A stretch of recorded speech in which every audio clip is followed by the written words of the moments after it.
আপনি আসেন সেজদায় করতেছেন আল্লাহর ইবাদত, কিন্তু আপনার অন্তর গুনাহ করতেছে, অন্তর জেনা করতেছে। নামাজের মধ্যে আপনি জেনা করতেছেন, রোজা রেখে আপনি জেনা করতেছেন। প্রিয় ভাই, যদি আমাদের চরিত্রগুলোকে আমরা হেফাজতে রাখি, বিশেষ করে যুবক ভাইদেরকে বলবো, যুবতী বোনদেরকে বলবো, এতদিন যা হয়েছে সেটাকে যদি অতীত রেখে জীবনের নতুন পৃষ্ঠা খুলি, আমারে চোখ কোনো পরনারীকে দেখবে না, আর আমারে চোখ আল্লাহর ভয়ে পানি ছাড়বে, আমারে চোখ আল্লাহর কালাম পড়বে, মায়ের চেহারা দেখবে, বাবাকে দেখবে, হালাল জিনিস দেখবে, হারাম জিনিসে চোখ দেখবে না।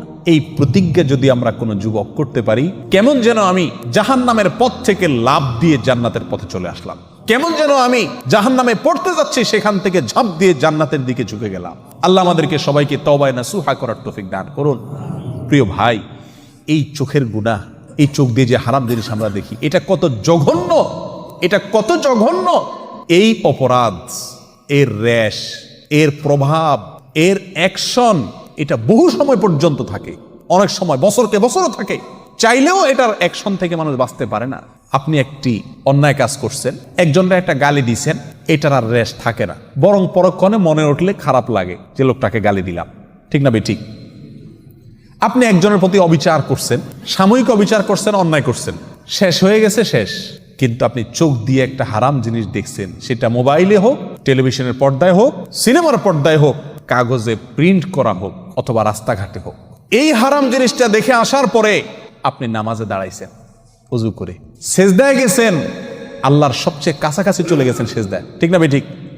বান্দা সবচেয়ে আল্লাহর কাছে যায় কখন? যখন সেজদায় থাকে, তখন আপনি সেজদায় গেলেন। প্রিয় ভাই আমার, আপনার চোখের সামনে তখন ভাসে উঠে ওই মহিলা যাকে আপনি দেখে আসছিলেন, ঠিক না বেঠিক?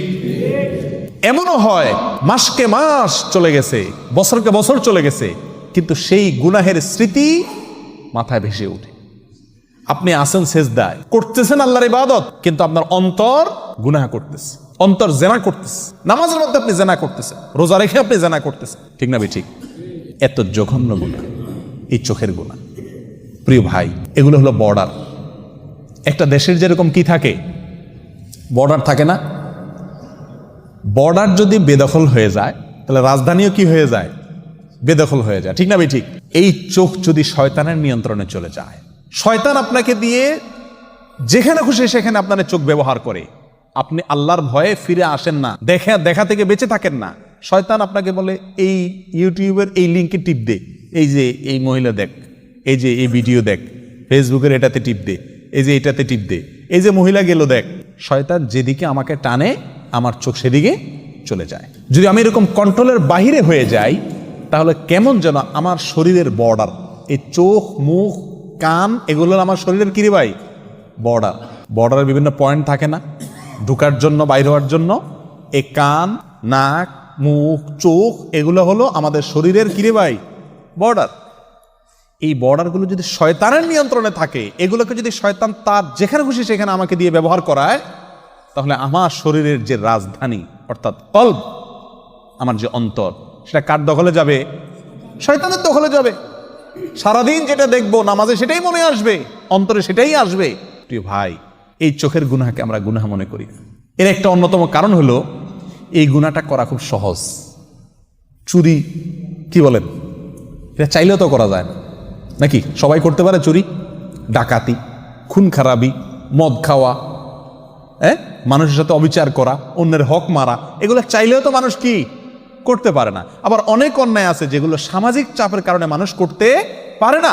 কিন্তু এই চোখ দিয়ে যে হারাম জিনিস দেখা, এটা আজকে এমন সহজ হয়ে গেছে যে কি নামাজি, কি বেনামাজি, কি দাড়িয়ালা, কি বেদাড়িয়ালা, কি ভালো মানুষ, কি মন্দ মানুষ, মোবাইল হাতে আছে, ইন্টারনেটের কানেকশন আছে, যা খুশি তা দেখতে পারে, রিমোট হাতে আছে, যা খুশি তা দেখতে পারে, ঠিক না বেঠিক?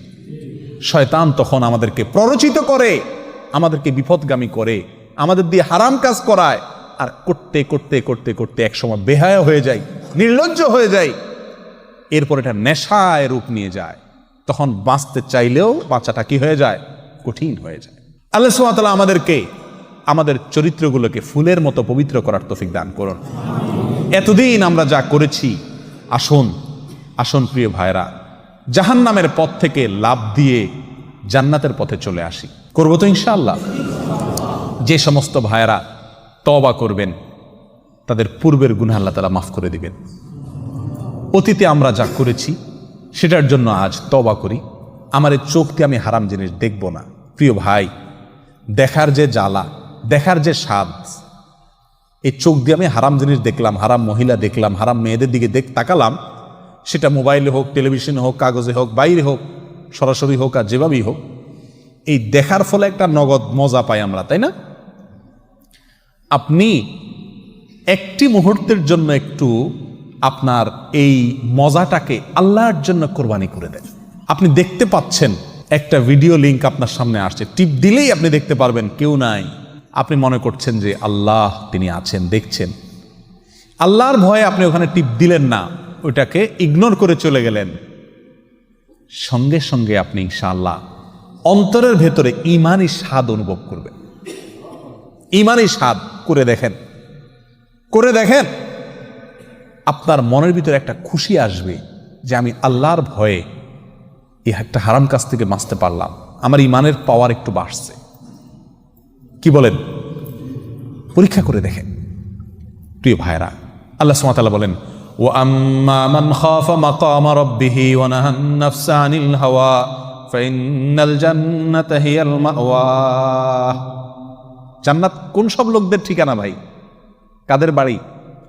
জান্নাত হলো ওই সব লোকদের বাড়ি, জান্নাত হলো ওই সমস্ত লোকদের ঠিকানা যেই সমস্ত লোকেরা আল্লাহর সামনে দাঁড়াতে হবে। কোন চোখে, কোন লজ্জায় আমি আল্লাহর সামনে দাঁড়াবো, এই কথা মাথায় রেখে হারাম কাজ থেকে দূরে রাখছে।